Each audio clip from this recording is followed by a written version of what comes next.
नमस्कार दोस्तों, कैसे हैं आप लोग। 16 मई 2023 के करंट अफेयर्स और एडिटोरियल एनालिसिस में आपका स्वागत है।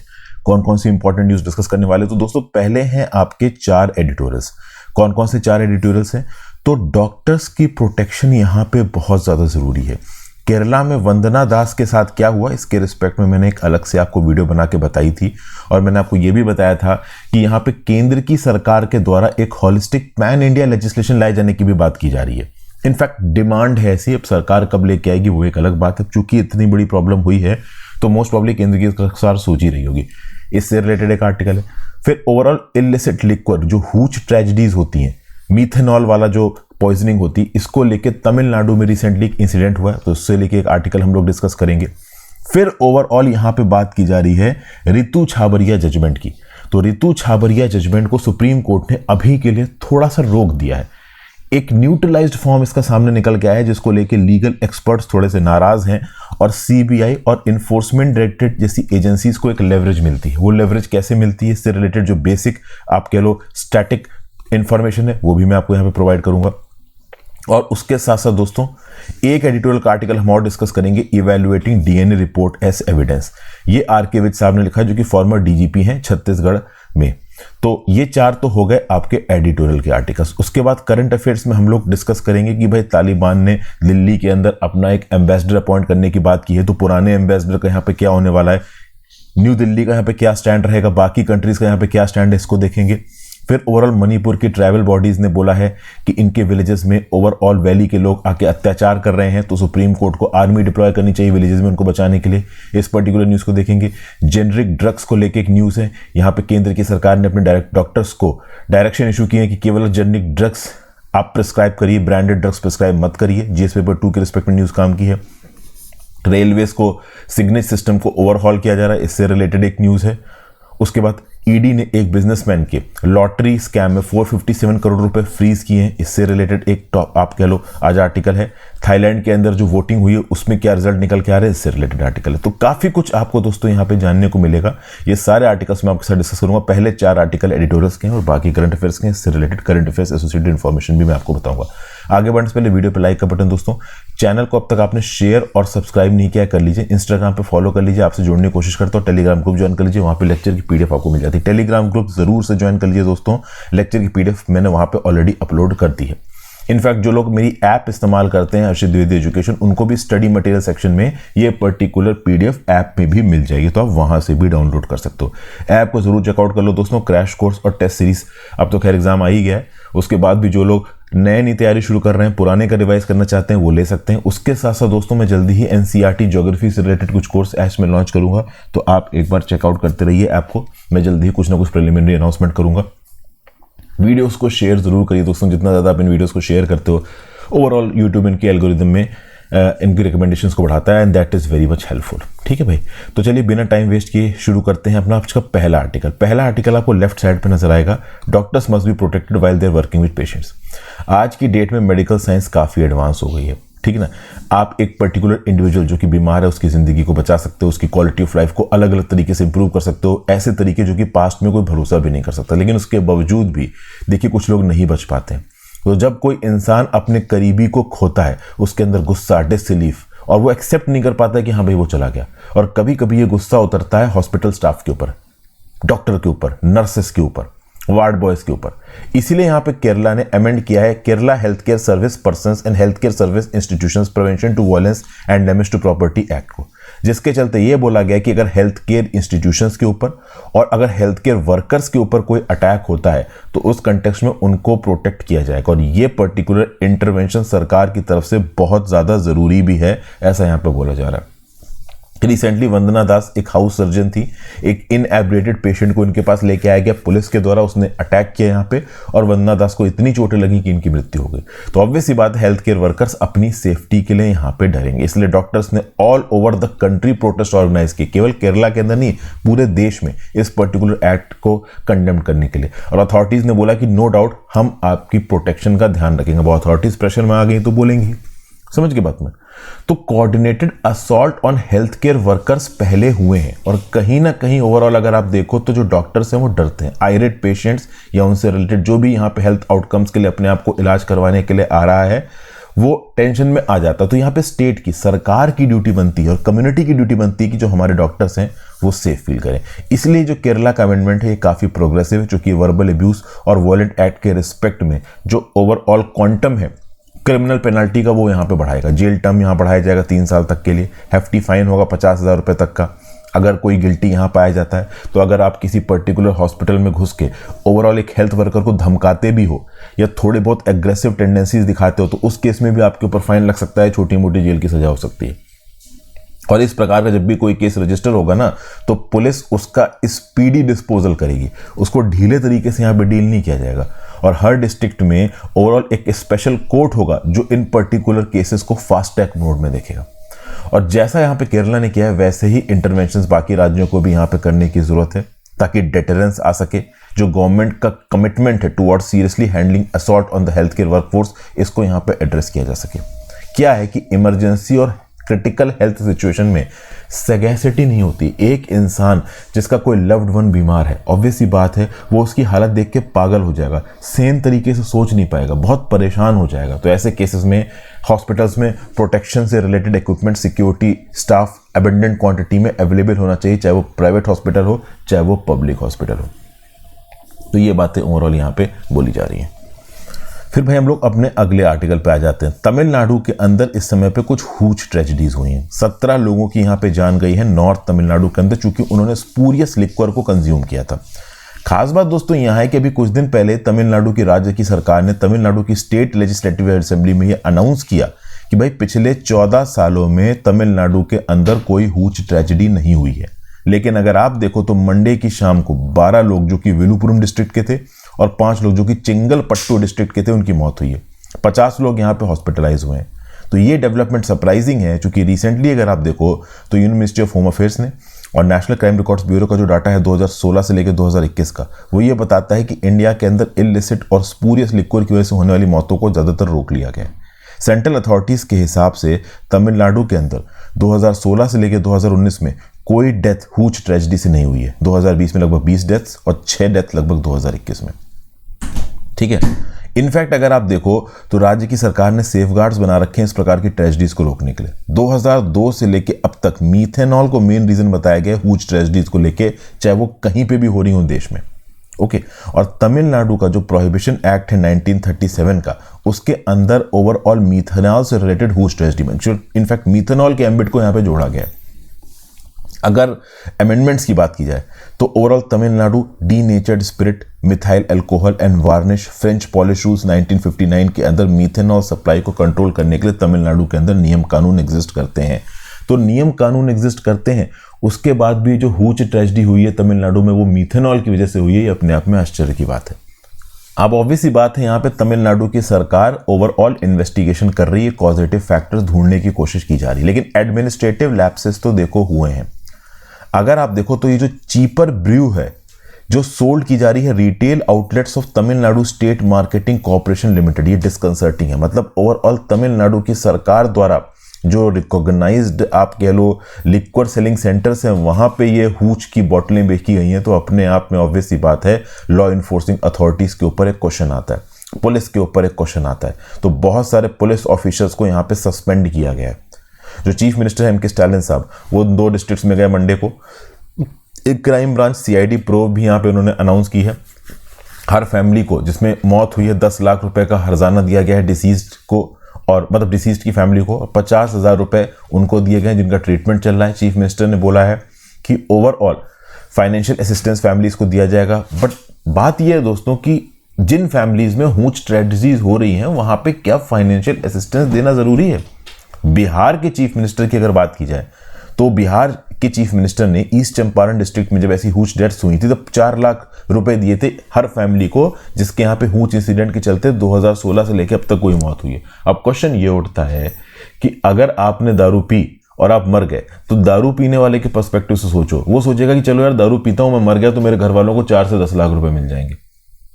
तो ओवरऑल जो दारू पी के मर रहे हैं उनकी फैमिली मेंबर्स को अगर आप यहाँ पे हर्जाना दे रहे हो तो वो तो दारू पीने के लिए प्रमोट करेगा ना अपने आप को। वो सोचेगा चलो दारू पीते हैं, मेरी जिंदगी तो कोई मतलब नहीं, मैं मर गया तो घर वालों को पैसे मिल जाएंगे। तो बिहार के अंदर जो नीतीश कुमार ने किया वो यहाँ पे ओवरऑल स्टालिन साहब ने किया, बट क्या ये सही है? ये अपने आप में एक एथिकल क्वेश्चन है, but at the same point of time ये भी सोचना है कि जिस फैमिली का ब्रेड अर्नर चला गया उसको थोड़े बहुत पैसों की जरूरत है, तो सरकार वो सोच के यहाँ पे ओवरऑल कंपनसेशन दे रही है। तो आपको क्या लगता है कि कंपनसेशन देना सही है, नहीं सही है? इसको अपने फैक्ट्स के हिसाब से नीचे कमेंट बॉक्स में बताइए। तो जरूरी है कि अब जितने भी राज्य हैं इंक्लूडिंग तमिलनाडु, वो ओवरऑल इंडिया में एक यूनिफॉर्म और कॉम्प्रिहेंसिव पॉलिसी बनाए। स्पूरियस और इलिसिट लिक्वर को टैकल करने के लिए केंद्र की सरकार ये पॉलिसी नहीं बनाएगी, क्योंकि ये राज्य की सरकार पे लिक्वर वगैरह पे टैक्स लगाना राज्य की सरकार का काम है, तो लिक्वर को रेगुलेट करना भी राज्य की सरकार का काम है। इसलिए आप देखोगे कि कुछ राज्यों में लिक्वर बैन है, फॉर एग्जाम्पल आपका बिहार हो गया, ठीक है ना। तो इलिसिट लिक्वर को रोकने के रिस्पेक्ट में यहाँ पे ये बात की गई। अब बिहार के अंदर इलिसिट लिक्वर प्रमोट इसलिए होती है क्योंकि बिहार में ओवरऑल शराब बैन होकर रखी हुई है, लेकिन तमिलनाडु के अंदर तो शराब अलाउड है ना, वहां पे नॉर्मल शॉप्स पे लिक्वर बिच रही है, तो ये थोड़ी टेंशन की बात है। फिर आगे, the court recalls the impact of the rights of the accused. यहाँ पे क्या बात की जा रही है, देखिए 1 मई को सुप्रीम कोर्ट ऑफ इंडिया ने ओवरऑल रितु छाबरिया जो जजमेंट था अपना, और रितु छाबरिया जजमेंट का आया था 26 अप्रैल को। Ritu Chhabria versus Union of India judgment 26 अप्रैल को आया था। इसने क्या बोला था, Central agencies cannot file charge sheets without completing their investigation just to stop the accused from getting bail. This verdict was long overdue. What was seen often is ED or CB files an initial shoddy charge sheet just to deny bail to someone. A charge sheet is meant to mark the culmination of an investigation. देखिए यहाँ पे 2-3 चीजें मैं आपको बताना चाहता हूँ। एक मैं आपको बताऊंगा section 167 clause 2 of the CRPC।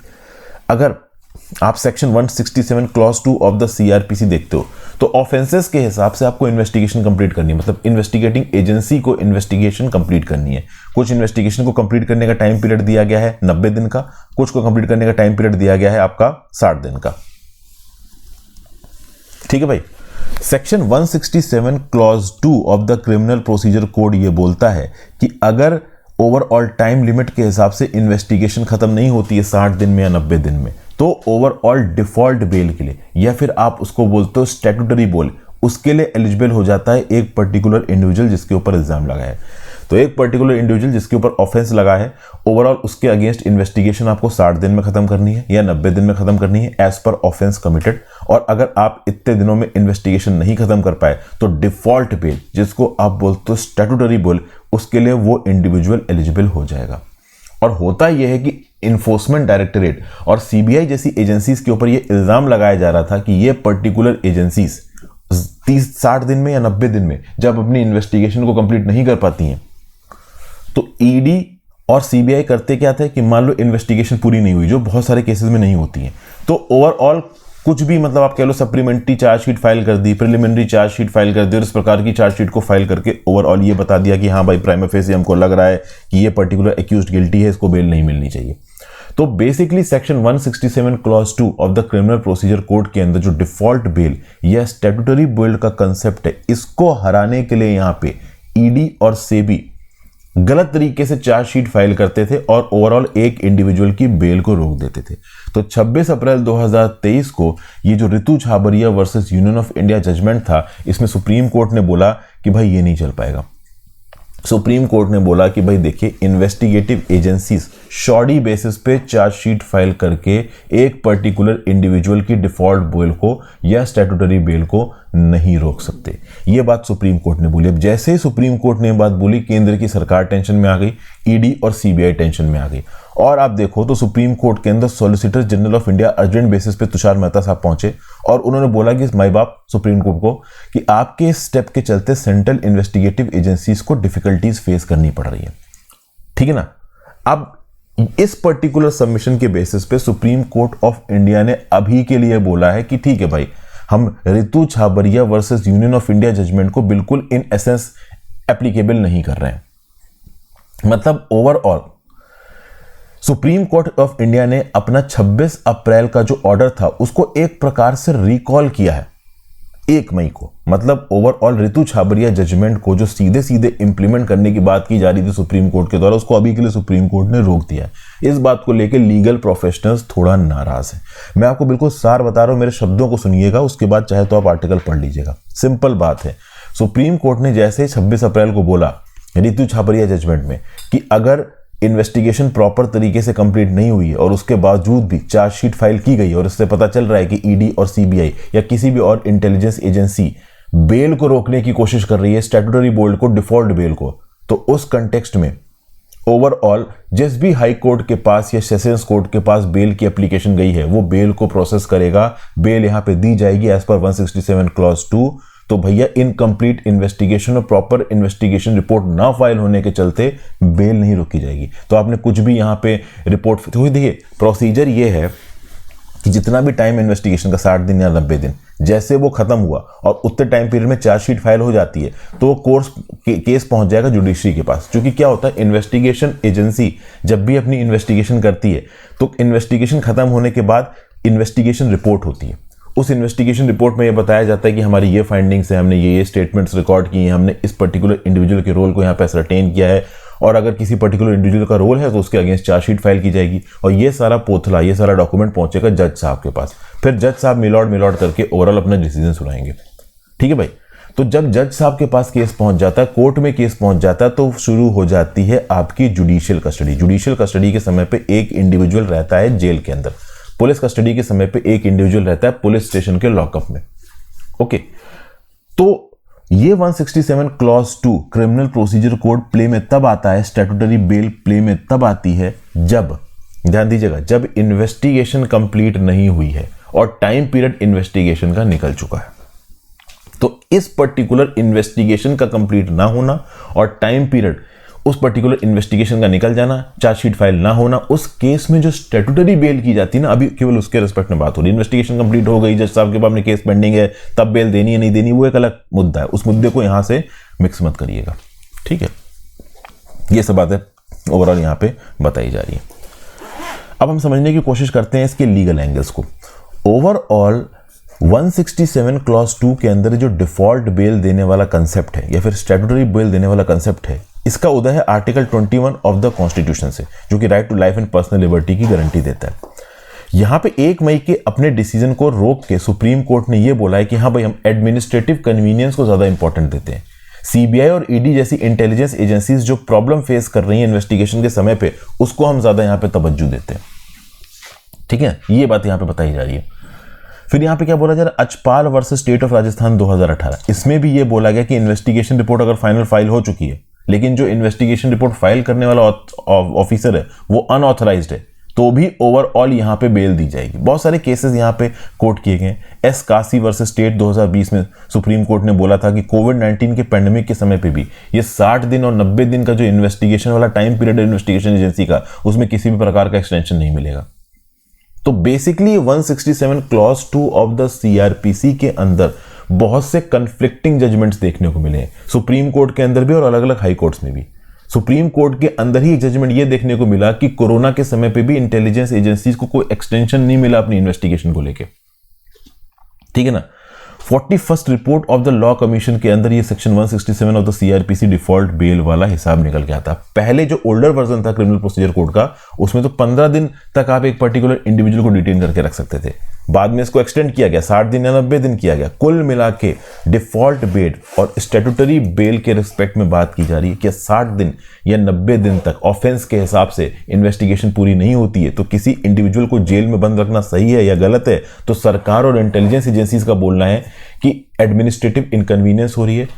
When it comes to overall investigation, jail में रखना यहां पे जरूरी है। लेकिन सुप्रीम कोर्ट ने अपने रितु छाबरिया जजमेंट से बोला कि नहीं भाई, 60 से 90 दिन के अंदर प्रॉपर इन्वेस्टिगेशन कंप्लीट नहीं की तो डिफॉल्ट बेल उसको दे ही देंगे। और डिफॉल्ट बेल में बहुत सारी कंडीशंस हैं भाई, बॉन्ड देके जाएगा, उसके ऊपर पुलिस की निगरानी होगी, हर हफ्ते वो जाके पुलिस चौकी में अपनी अटेंडेंस देगा, तो भागेगा कहाँ।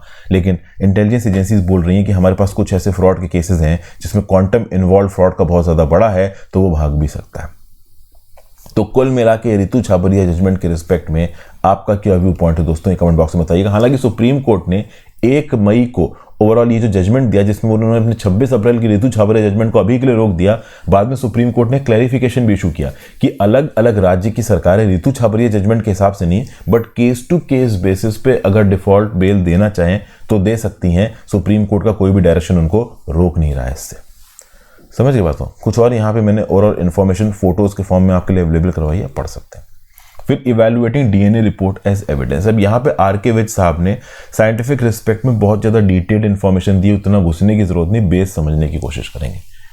तो अभी क्या हुआ है, अपने कुछ रीसेंट जजमेंट्स में सुप्रीम कोर्ट ने ये एडमिट किया है कि जो डीएनए रिपोर्ट है इसको क्लिंचिंग एविडेंस की तरह इस्तेमाल किया जाए ऐसा जरूरी नहीं है। सुप्रीम कोर्ट ने बोला है कि भाई डीएनए एविडेंस मतलब डीएनए की रिपोर्ट को एविडेंस की तरह इस्तेमाल किया जाता है, ये गलत है। अभी हुआ क्या कि Rahul versus state of Delhi, ministry of home affairs 2022, इसमें सुप्रीम कोर्ट ने बोला कि जब भी डीएनए के सैंपल्स का कलेक्शन होता है, सीलिंग होती है, उसमें कुछ ना कुछ फ्रॉड हो सकता है, उसमें कुछ ना कुछ सस्पिशन हो सकता है। तो दिल्ली हाई कोर्ट ने और ट्रायल कोर्ट ने ओवरऑल डीएनए रिपोर्ट्स की फाइंडिंग के बेसिस पे एक पर्टिकुलर इंडिविजुअल को कन्विक्ट किया था। उस पर्टिकुलर इंडिविजुअल्स के ऊपर रेप और मर्डर के चार्जेस थे, लेकिन इस कन्विक्शन को ओवरटर्न कर दिया सुप्रीम कोर्ट ने और उनके कन्विक्शन को नलीफाई कर दिया। सोचो, ट्रायल कोर्ट ने और दिल्ली हाई कोर्ट ने डीएनए रिपोर्ट के बेसिस पे एक पर्टिकुलर इंडिविजुअल को रेप और मर्डर की सजा दी, रेप और मर्डर के लिए रिस्पॉन्सिबल माना, गिल्टी माना और उसको सजा दी। सुप्रीम कोर्ट ने उस पर्टिकुलर कन्विक्शन को ओवरटर्न कर दिया। समझ लो, तो अपने आप में भाई बड़ी बात हो गई है। तो डीएनए के बेसिस पे जो एविडेंस मिल रहा है, डीएनए रिपोर्ट के बेसिस पे, उसको किस हद तक सही माना जा सकता है, किस हद तक गलत माना जा सकता है, इस बात को लेकर यहां पे बहस चल रही है। रैंडम अकरेंस रेशियो के रिस्पेक्ट में यहां पे बात की जा रही है। रैंडम अकरेंस रेशियो का मतलब क्या होता है? जिस जगह पे पर्टिकुलरली क्राइम हुआ है वहां से आपने डीएनए एविडेंसेस को ओवरऑल कलेक्ट किया। अब हो सकता है कि वो एक ओपन एरिया हो और उस ओपन एरिया में हो सकता है कि कुछ और लोग गुजरे हो अननोइंगली, ठीक है ना, ये जानने के बिना कि वहां पे कुछ क्राइम हुआ। अब उस ओपन एरिया में डीएनए का हो सकता है कुछ क्रॉस कंटैमिनेशन हुआ और उस क्रॉस कंटैमिनेशन के चलते जो डीएनए रिपोर्ट्स हैं वो इम्प्रॉपर हो सकती हैं, ये बात यहां पे बताई जा रही है। तो जब भी क्राइम का सीन होता है कुछ चीजों पे ध्यान दिया जाता है। जैसे सबसे पहली बात है केयरफुल सैंपलिंग। जो पहला रिस्पॉन्डर है जो सीन पे पहुंच रहा है उसको ये इंश्योर करना है कि जो बायोलॉजिकल सैंपल है उसको ड्राई किया गया हो रूम टेम्परेचर पे और एक पेपर में सील किया गया हो, ना कि प्लास्टिक बैग में। ये particular sample it should be free from contamination due to humic acid. Okay, humic acid soil के अंदर एक प्राइमरी कॉन्स्टिट्यूएंट होता है। फिर जो टचिंग एरियाज होते हैं जहां डीएनए एग्जिस्ट कर सकता है वहां पे बात करना, स्नीज करना, कफ करना, इसको अवॉइड करना चाहिए, ठीक है। फिर क्या बताया जा रहा है? जो ह्यूमन कांटेक्ट है, ओके, उसको थोड़ा सा अलग रखना है। स्टेन्ड आर्टिकल्स को अलग से सेपरेटली पैक करना है। लिक्विड ब्लड सैंपल्स को ब्लड कनेक्शन कार्ड्स या EDTA, ethylene diamine tetra acetic acid की वाइल्स की बोतल में पैक करके रखना है। तो ये सब कुछ पॉइंट्स यहां पे बताए जा रहे हैं, ठीक है ना भाई। और खास बात दोस्तों यहाँ पे ये है कि ये सब इंश्योर किसको करना है? इन्वेस्टिगेटिंग ऑफिसर को इंश्योर करना है। तो इन्वेस्टिगेटिंग ऑफिसर्स को बहुत प्रॉपर तरीके से क्राइम सीन पे काम करना होगा और इन्वेस्टिगेटिंग ऑफिसर को ये इंश्योर करना है कि या तो फॉरेंसिक साइंस लेबोरेटरी के इंडिविजुअल्स बिल्कुल ही अनकंटैमिनेटेड साइट पे वो पहुंचाए या फिर सैंपल्स को प्रॉपर तरीके से सील करके उस पर्टिकुलर लेबोरेटरी में पहुंचाए। तो प्रॉपर चेन ऑफ कस्टडी यहाँ पे डिवाइस करनी है और सारा दारोमदार यहाँ पे इन्वेस्टिगेटिंग ऑफिसर के ऊपर है। ओके, यूनियन होम मिनिस्ट्री भी यहाँ पे एक sizeable number of sexual assault evidence collection kits, blood of collection cards, EDTA vials अलग अलग राज्यों को अवेलेबल करवाती है ताकि बायोलॉजिकल सैंपल्स को प्रॉपर तरीके से कलेक्ट किया जा सके, प्रिजर्व किया जा सके डीएनए एनालिसिस में। तो सबसे पहला स्टेप क्या है कि जो फॉरेंसिक साइंस लेबोरेटरी वो डीएनए मटेरियल को प्रॉपर तरीके से एक्सट्रैक्ट करे सैंपल से, जैसे RNA, proteins, lipid, cell debris, humic acid. आज की डेट में ऑटोमेटेड मशीन्स ये डीएनए एक्सट्रैक्शन का काम करती हैं। ओके, अगला स्टेप क्या है कि यहाँ पे आप क्वांटिफाई करिए एक्सट्रैक्टेड डीएनए मटेरियल को आरटीपीसीआर मशीन को इस्तेमाल करके। ओके, उस क्वांटिफिकेशन के आधार पर शॉर्ट टेंडम रिपीट्स की टेक्नोलॉजी को करके डिप्लॉय करके, एसटीआर की टेक्नोलॉजी को डिप्लॉय करके पीसीआर मशीन के अंदर ओवरऑल उस पर्टिकुलर जीन की यूनिकनेस को आइडेंटिफाई करने की कोशिश की जाती है। तो अब ये आर्टिकल थोड़ा ओवरऑल आप कह लो कि बहुत डिटेल्ड हो रहा है, साइंटिफिकली बहुत डिटेल्ड हो रहा है। बट रैंडम अकरेंस रेशियो एक स्टैटिस्टिकल रेशियो है। रैंडम मैच प्रोबेबिलिटी की अगर आप बात की जाए तो बेसिकली एक डीएनए पर्टिकुलर प्रोफाइल किस फ्रीक्वेंसी के साथ एक पॉपुलेशन के अंदर मिलती है, इसके प्रॉपर रिकॉर्ड्स हमारे पास अवेलेबल हैं। तो एसटीआर की टेक्नोलॉजी को डिप्लॉय करने के बाद जो फाइंडिंग्स हमारे सामने निकल के आती हैं, उन फाइंडिंग्स के बेसिस पे हम बड़े आराम से ये पता कर सकते हैं कि ये सैंपल कंटैमिनेट हुआ है या नहीं हुआ है। तो अगर सैंपल कंटैमिनेट नहीं हुआ है तो उस केस में डीएनए रिपोर्ट को एविडेंस की तरह इस्तेमाल किया जाना चाहिए। सुप्रीम कोर्ट का इस प्रकार से ट्रायल कोर्ट के जजमेंट को और दिल्ली हाई कोर्ट के जजमेंट को ओवरटर्न कर देना सिर्फ इस सस्पिशन के बिहाफ पे कि हो सकता है कि डीएनए सैंपलिंग के समय पे कुछ गलती हुई हो, ये एक गलत अप्रोच है। तो कुछ इस प्रकार का व्यू पॉइंट यहाँ पे आर.के. विज साहब दे रहे हैं। ठीक है भाई, तो यहाँ पे भाई एडिटोरियल खत्म होता है। आगे आ जाते हैं हम लोग अपने करंट अफेयर्स के आर्टिकल के ऊपर। Centre faces tough choices, Taliban pick up a new ambassador for Delhi. तो भैया तालिबान की रिजाइम ने डिसीजन लिया है, जो अफगान एम्बेसडर है फरीद महमूदज़दे, और इसको रिकॉल किया है। तो जिस समय पे अशरफ गनी की सरकार का राज था अफगानिस्तान के अंदर, उस समय पर अपॉइंट किया गया था अफगानिस्तान के एम्बेसडर फरीद महमूदज़दे को। अब ऑब्वियस सी बात है, इसको वापस बुलाना चाहते हैं तालिबानी फॉरेन मिनिस्ट्री, और उसकी बजाय जो तालिबान का ट्रेड काउंसलर कादिर शाह, इसको भाई एक्टिंग एम्बेसडर बनाने की बात की जा रही है नई दिल्ली के अंदर। तो ये बात तालिबान की सरकार हमारी मिनिस्ट्री ऑफ फॉरेन अफेयर्स को चिट्ठी के थ्रू बता चुकी है कि भैया हम आप अभी जो पहले एम्बेसडर था उसको वापस बुला रहे हैं। उस पर्टिकुलर एम्बेसडर को ऑलरेडी मेमो इशू किया जा चुका है कि आप तुरंत काबुल में रिपोर्ट करिए, और नए एम्बेसडर को दिल्ली में अपॉइंट करने की बात की जा रही है। अब यहाँ पे इंडियन सरकार के सामने दो ऑप्शन है। एक तो हम ओवरऑल तालिबान की बात को रिजेक्ट करते हैं। अगर हम तालिबान की बात को रिजेक्ट करते हैं तो जो इंडिया का टेक्निकल मिशन काबुल में चल रहा है उसके ऊपर थोड़ी प्रॉब्लम आ सकती है। दूसरा, ओवरऑल अगर हम तालिबान के रिप्रेजेंटेटिव को यहाँ पे एक्सेप्ट कर लेते हैं तो कहीं ना कहीं हम तालिबानी ये कह लो सरकार के साथ इंगेज करते हुए नजर आएंगे। और सबसे खास बात दोस्तों यहाँ पे ये है कि ये जो तालिबानी सरकार है इसको दुनिया भर की कंट्रीज ने रिकॉग्निशन नहीं दिया है, लेकिन कुछ कंट्रीज हैं जिन्होंने तालिबान द्वारा अपॉइंटेड जो आप कह लो डिप्लोमेटिक रिप्रेजेंटेटिव था उसको काम करने दिया। जैसे फॉर एग्जांपल रशिया की बात करो, चाइना की बात करो, पाकिस्तान की बात करो, सेंट्रल एशियन स्टेट्स की बात करो। यहाँ पे जो अफगानिस्तान की एम्बेसी थी ना, उस एम्बेसी के अंदर जो हेड बैठा है ना वो तालिबान द्वारा अपॉइंटेड है। तो अगर रशिया, चाइना, पाकिस्तान और सेंट्रल एशियन जैसी कंट्रीज तालिबान द्वारा अपॉइंटेड एम्बेसडर को अपॉइंट कर चुके हैं तो इंडिया को भी अपॉइंट करना चाहिए, व्यू पॉइंट यहाँ पे दिया जा रहा है। बट इंडिया अगर अपॉइंट करता है तो हम तालिबान के साथ इंगेज करते हुए नजर आएंगे। वेस्टर्न कंट्रीज का जो स्टैंड है अफगानिस्तान को आइसोलेट करने का, उसके अगेंस्ट नजर आएंगे। लेकिन अगर हम इंगेज करते हैं तो उससे ओवरऑल हमारा जो बायलेटरल लेवल पे तालिबान के साथ इंगेजमेंट है वो बढ़ेगा, जो कि बहुत जरूरी है, क्योंकि आगे आने वाले समय में भारत के खिलाफ टेररिस्ट अटैक्स और टेररिस्ट आइडियोलॉजी अफगानिस्तान की धरती को पे डिस्करेज करने के लिए ये स्टेप लेना हमारे लिए बहुत ज्यादा जरूरी है। ठीक है ना। और ऑब्वियसली बात है तालिबान का रिप्रेजेंटेटिव आएगा तो तालिबान का झंडा, इस्लामिक एमिरेट ऑफ अफगानिस्तान का झंडा, ये सब भी यहाँ पे आएगा।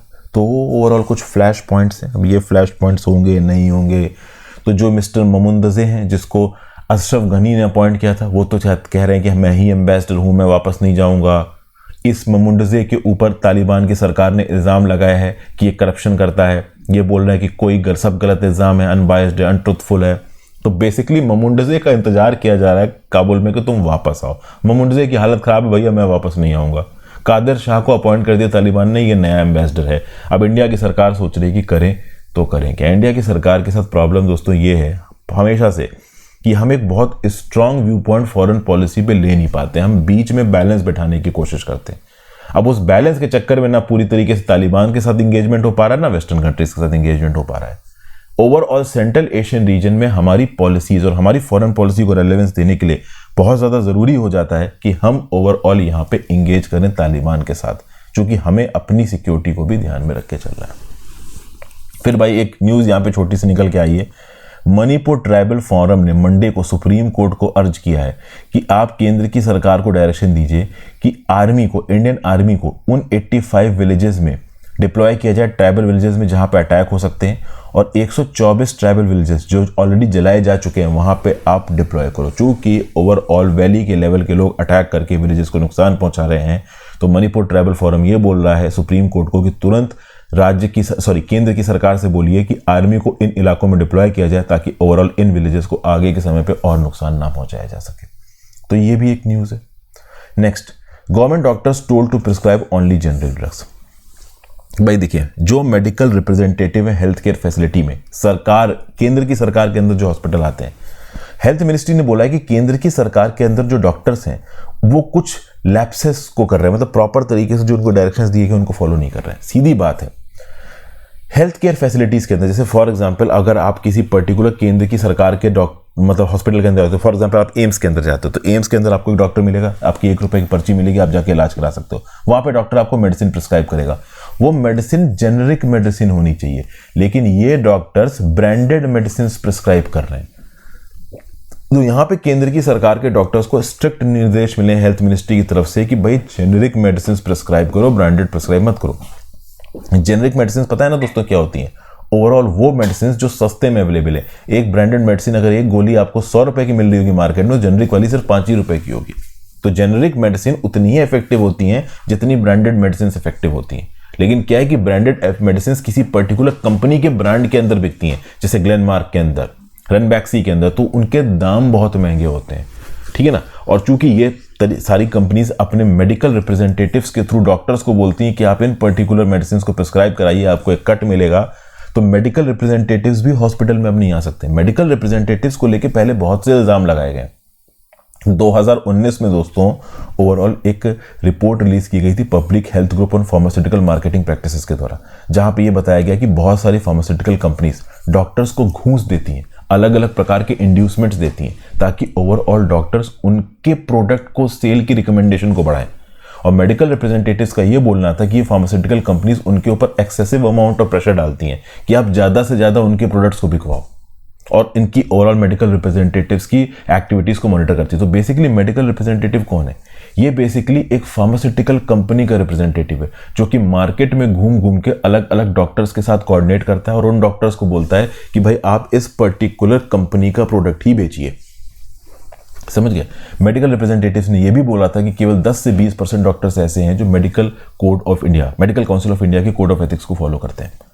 तो बेसिकली मेडिकल रिप्रेजेंटेटिव्स वो लोग होते हैं जो फार्मास्यूटिकल कंपनीज के बिहाफ पे अलग अलग जगह घूम के डॉक्टर्स को ये बोलते हैं कि आप इन प्रोडक्ट्स को इस्तेमाल कर लो, और वो फार्मास्यूटिकल कंपनीज उन प्रोडक्ट्स को प्रिस्क्राइब करने के रिस्पेक्ट में उन डॉक्टर्स को क्या बेनिफिट दे रही हैं उसकी बात करते हैं। फॉर एग्जाम्पल, मुंबई में, मैं जहाँ पवी में रहता हूँ, मैं जब अलग अलग ओवरऑल दुकानों पे जाके दवाई खरीदने की कोशिश करता हूँ, तो बहुत सारे दुकान वाले मेरे से पूछते हैं कि सर आपको किसने ओवरऑल यहाँ पे प्रिस्क्राइब की हैं ये मेडिसिन।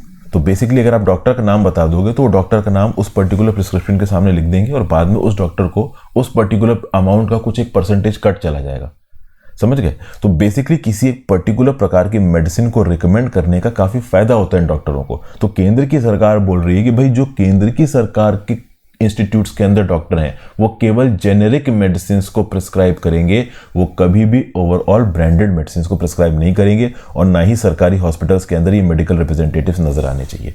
तो लेकिन फिर भी लैप्सेस नजर आ रहे हैं, ओवरऑल ये सारी की सारी रिक्वायरमेंट्स पूरी नहीं हो रही हैं।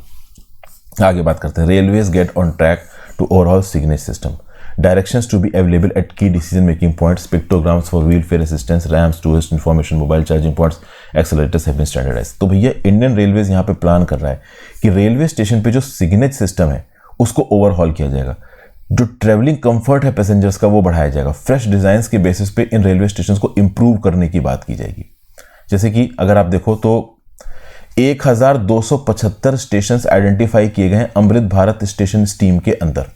ओके, ओवरऑल ये सारे स्टेशंस मेजर सिटीज में या फिर उन शहरों में जहां पे टूरिस्ट और पिलग्रिमेज इंपॉर्टेंस बहुत ज्यादा है। 88 स्टेशंस में काम चालू हो चुका है, 1187 स्टेशंस में टेंडरिंग प्रोसेस ऑन है। और इन पर्टिकुलर स्टेशंस में किया क्या जाएगा, तो भाई सिग्नेचर्स इंप्रूव किए जाएंगे। ओवरऑल कौन सी चीज कहां पे है, किस चीज को एक्सेस करने के लिए आपको कहां जाना है, इसके रिस्पेक्ट में ओवरऑल इंप्रूवमेंट्स किए जाएंगे। इंडियन रेलवेज को मॉडर्न स्टैंडर्ड बनाया जाएगा, दिव्यांग फ्रेंडली, डिसेबल्ड फ्रेंडली बनाया जाएगा, सिंपल भाषा का इस्तेमाल किया जाएगा, क्लियर फॉन्ट से रिस्पेक्ट में आपके लोग पिक्टोग्राम्स बनाए जाएंगे, ठीक है ना, ताकि एल्डरली वुमेन, चिल्ड्रन, ओवरऑल वो लोग जो नहीं पढ़ना लिखना जानते वो भी इनको समझ पाए। जो करंट सिस्टम है सिग्नेचर का वो इनकंसिस्टेंट है, इनएडिक्वेट है, इंटरनल प्रेजेंटेशन उतना बढ़िया नहीं है, लैक ऑफ यूनिफॉर्मिटी है अलग अलग रेलवे स्टेशन पे। इन सब को इंप्रूव करने की बात की जा रही है। नए टर्शरी बोर्ड्स बनाए जाएंगे, displacing station names with tricolour backgrounds have been introduced. Emphasis provide किया जा रहा है कि भाई इंट्यूटिव सिग्नेचर होंगे की डिसीजन मेकिंग पॉइंट्स पे, कि कहीं पे जाना है तो भाई इस तरफ मुड़े उस तरफ मुड़े, ट्रेन के लिए कौन सी ट्रेन कौन से प्लेटफॉर्म पे आ रही है, इससे रिलेटेड प्रॉपर जानकारी यहाँ पे दी जाएगी। ठीक है भाई, तो ये सब चीजें उन्होंने आपको बताई। नेक्स्ट, इन्फोर्समेंट डायरेक्टरेट ने 457 करोड़ के एसेट्स एक बिजनेसमैन के ब्लॉक कर दिए। तो भैया एक रेड पड़ी इन्फोर्समेंट डायरेक्टरेट की तरफ से 457 करोड़ के रेजिडेंशियल और बिजनेस प्रेमाइसेस प्रॉपर्टी संतियागो मार्टिन की यहाँ पे सीज की जा रही है prevention of money laundering act 2002 के अंदर। और ओवरऑल ये जो इन्वेस्टिगेशन एजेंसी है इन्फोर्समेंट डायरेक्टरेट, वो इस पूरी की पूरी प्रॉपर्टी को प्रोसीड्स ऑफ क्राइम बता रहा है। एक्चुअली में ये सारी की सारी ओवरऑल एक्टिविटी इन्फोर्समेंट डायरेक्टरेट ने सीबीआई के डायरेक्शंस के बेसिस पे की है। सीबीआई ने ओवरऑल जो रिपोर्ट सबमिट की है उसके बेसिस पे की है। सीबीआई ने मिस्टर मार्टिन के अगेंस्ट इल्जाम लगाया था गवर्नमेंट ऑफ सिक्किम की जो लॉटरीज थी उन लॉटरीज को केरला में बेचा गया और इस पूरे प्रोसेस में मनी लॉन्ड्रिंग की गई, ये यहाँ पे इल्जाम लगाया जा रहा है। 11 और 12 मई को कोयम्बटूर और चेन्नई में बड़े बेसिस पे यहाँ पे सर्चेस कंडक्ट की गई। कहाँ पे? Future gaming solutions India private limited Coimbatore में। ओवरऑल ये मास्टर डिस्ट्रीब्यूटर था सिक्किम की लॉटरीज का केरला के अंदर, और ओवरऑल इन लॉटरीज की सेल में सिक्किम की सरकार को 910 करोड़ रुपए का नुकसान हुआ है, जो कि लॉटरीज को, प्राइस विनिंग लॉटरीज को इन्फ्लेटेड दामों पे यहाँ पे बेचा गया 1 अप्रैल 2009 से लेके 31 अगस्त 2010 के बीच में। तो prevention of money laundering act के अंदर 157.7 करोड़ की मूवेबल प्रॉपर्टीज को सीज किया गया। प्रॉपर्टी डॉक्यूमेंट्स 299 करोड़ के यहाँ पे सीज कर लिए गए। तो कुल मिला के संतियागो मार्टिन की हालत यहाँ पे काफी खराब कर रही है एनफोर्समेंट डायरेक्टरेट। आगे बात करते हैं, Thailand voters reject military backed parties. भैया थाईलैंड में हुए हैं रिसेंटली इलेक्शंस और जो मिलिट्री बैक्ड प्रान्युत चानोचा हैं वो भैया गए हैं यहाँ पे हार। जीती कौन सी यहाँ पे पार्टी है? तो थाईलैंड की प्रोग्रेसिव मूव पार्टी ने विक्ट्री क्लेम की है मंडे को। ठीक है ना भाई? तो मिलिट्री बैक्ड पार्टीज यहाँ पे हारती हुई नजर आ रही। एक डिकेड से मिलिट्री बैक्ड पार्टीज का राज चल रहा है थाईलैंड के अंदर। तो ओवरऑल मूव फॉरवर्ड पार्टी ने यहाँ पे जबरदस्त तरीके से परफॉर्म किया है। और उसके अलावा एक और अपोजिशन की पार्टी है जिसको आप बोलते हो Pheu Thai movement of billionaire ex premier Thaksin Shinawatra. Thailand के वोटर्स ने यहाँ पे ओवरऑल जो प्रो मिलिट्री पार्टी है प्रायुत चानोचा की, उसको बुरी तरीके से हरा दिया। इस पर्टिकुलर पार्टी को इल्जाम लगाया गया कि इकोनॉमिक स्टैग्नेशन इन्होंने क्रॉस किया है, लोगों के राइट्स को दराया है। तो जो मूव फॉरवर्ड पार्टी है इसके जो लीडर हैं पीटा लिमजा लुनरैट, यहाँ पे फोटो इनकी आपको यहाँ पे नजर आ रही है, ये क्लेम कर रहे हैं कि he is the next prime minister of Thailand. तो इनका ये बोलना है कि ओवरऑल अपोजिशन में एक और जो पार्टी है फ्यू थाई मूवमेंट, इसके साथ मिलकर एक कॉलिशन यहाँ पे बनाएंगे। ओके, तो ये जो एमएफपी पार्टी है और फ्यू थाई है, इन्होंने ओवरऑल लोअर हाउस जो है थाईलैंड की उसकी 500 में से 292 सीटें ऑलमोस्ट जीत ली हैं। और जो अभी प्रान्युत चानोचा की पार्टी थी वो केवल 76 सीट्स जीत पाई है। तो ओवरऑल तरीके से सब कुछ होता है तो डेफिनेटली एमएफपी और फ्यू थाई ये दोनों पार्टीज मिलके मेजॉरिटी बना लेंगी और थाईलैंड यही चलाएंगी। बट दोस्तों यहाँ पे देखिए प्रॉब्लम है। प्रॉब्लम ये है कि ये जो प्रायुत चानोचा है ये फॉर्मर आर्मी चीफ रह चुके हैं थाईलैंड के। 2014 में इन्होंने थाईलैंड में एक कूप भी किया था। तो परेशानी ये है कि थाईलैंड के अंदर ओवरऑल बहुत हद तक पॉलिटी में मिलिट्री का जोर चलता है। अब ये जो मूव फॉरवर्ड पार्टी आई है नई, ये डेमोक्रेसी की बात कर रही है। ये बोल रही है कि थाईलैंड के जो स्ट्रिक्ट रॉयल इंसल्ट लॉज हैं जो कि आर्मी फिगर्स के अगेंस्ट ज़्यादा बोलने नहीं देते, उनको भी ये रिफॉर्म करेंगे। तो ये प्रॉपर तरीके से अकाउंटेबल सिविलियन सरकार लाने की बात कर रहे हैं। म्यांमार में रिसेंटली क्या हुआ ये आप सब जानते हैं। हालांकि थाईलैंड म्यांमार से बहुत ज़्यादा बेटर है, बट ओवरऑल कुछ टिंज तो मिलिट्री रूल का थाईलैंड के अंदर भी है ही। तो बेसिकली थाईलैंड के अंदर एमएफपी और फ्यू थाई जब तक पावर में आके कुछ इंपॉर्टेंट करने की कोशिश करते हैं तब तक थाईलैंड के ऊपर एक बहुत बड़ा खतरा है कि थाईलैंड के अंदर फिर से एक मिलिट्री कूप या कि कोई और अनकॉन्स्टिट्यूशनल तरीके से इलेक्टेड लोगों की चॉइस को सबवर्ट किया जा सकता है। जी हाँ, ये भी यहाँ पे रूमर्स निकल के आ रहे हैं कि ये जो एमएफपी पार्टी के थ्रू जो सरकार बनाने की बात की जा रही है ना, इसको कोर्ट ऑर्डर के थ्रू डिसॉल्व किया जा सकता है। तो आगे आने वाले समय में लोगों ने ये जो एमएफपी पार्टी को और फ्यू थाई मूवमेंट को वोट देके जिताया है, ये एक्चुअली में थाईलैंड के अंदर राज कर पाएंगे, इस बात को लेके देखो थोड़ा डाउट है। क्योंकि अभी के जो लीडिंग प्राइम मिनिस्टर हैं प्रान्युत चानोचा, ये बड़े आराम से अपनी कुर्सी छोड़ देंगे, इस बात के चांसेस देखो थोड़े कम है। तो जो मिस्टर पीता है एमएफपी के और ओवरऑल फ्यू थाई मूवमेंट की जो लेडी हैं पैटोंग्रंटान शिनावात्रा, ये दोनों मिलके ओवरऑल सरकार बनाने की बात कर रहे हैं। और मिस्टर पीटा को थोड़ी जल्दी है, तो मिस्टर पीटा लिमजा रोनरेत ने, जो कि एमएफपी पार्टी के जिसको सबसे ज़्यादा वोट लिखा, इन्होंने अपने आप को प्राइम मिनिस्टर भी डिक्लेयर कर दिया। पहले इन्होंने अपने आप को प्राइम मिनिस्टर डिक्लेयर कर दिया। तो बेसिकली इनका ये बोलना है कि थाईलैंड की फोर्सेस ने, प्रो डेमोक्रेटिक फोर्सेस ने, यंग लोगों ने हमें जिताया है, हम लोगों के एक्सपेक्टेशंस पे खरे उतरेंगे, हम ओवरऑल यहाँ पे उनको राइट्स दिलाएंगे। जो बैलेट्स हैं 99% काउंट हो चुके हैं पुलिस स्टेशन से, उससे रिलेटेड ये पर्टिकुलर वोटिंग रिजल्ट्स यहाँ पे निकल के आ रहे हैं। Okay, 14.1 million votes 1 crore 41 lakh votes मिले हैं MFP पार्टी को, 10.8 million votes, 1 crore 8 lakh vote मिले हैं फ्यू थाई को, और इन्होंने सबसे ज़्यादा लगभग 40 लाख वोट ही मिले हैं प्राणुत चानोचा को। तो बेसिकली जीत तो यहाँ पे गई है MFP और फ्यू थाई। आगे क्या होगा, सरकार कौन बनाएगा? प्राणुत चानोचा बड़े आराम से अपनी ताकत को छोड़ेंगे या फिर अपने पुरानी मिलिट्री पॉम्प एंड शो को दिखाएंगे? ये तो भाई देखो टाइम ही आपको बता पाएगा। So thank you for watching friends. यहाँ पे लेक्चर खत्म होता है। सारी इंपॉर्टेंट न्यूज़ मैंने आपके लिए कवर कर दी हैं। आपका कोई व्यू पॉइंट हो, आपके हिसाब से कोई एडिशनल इन्फॉर्मेशन हो जो बाकी लोगों के काम की हो सकती है, तो उसको आप नीचे कमेंट बॉक्स में लिखो। मैं ओवरऑल उसको हार्ट दे दूंगा या पिन कर दूंगा अगर मुझे ज़्यादा इंपॉर्टेंट लगी। वीडियो को लाइक और शेयर कर देना दोस्तों। एक बार ऐप चेकआउट कर लेना। ज़्यादा से ज़्यादा लोग साथ इन लेक्चर्स को शेयर करें, इस पर्टिकुलर वीडियो को शेयर करें। That would be very very helpful. और हर्षित द्विवेदी एजुकेशन चैनल को सब्सक्राइब जरूर करना। Have a great day.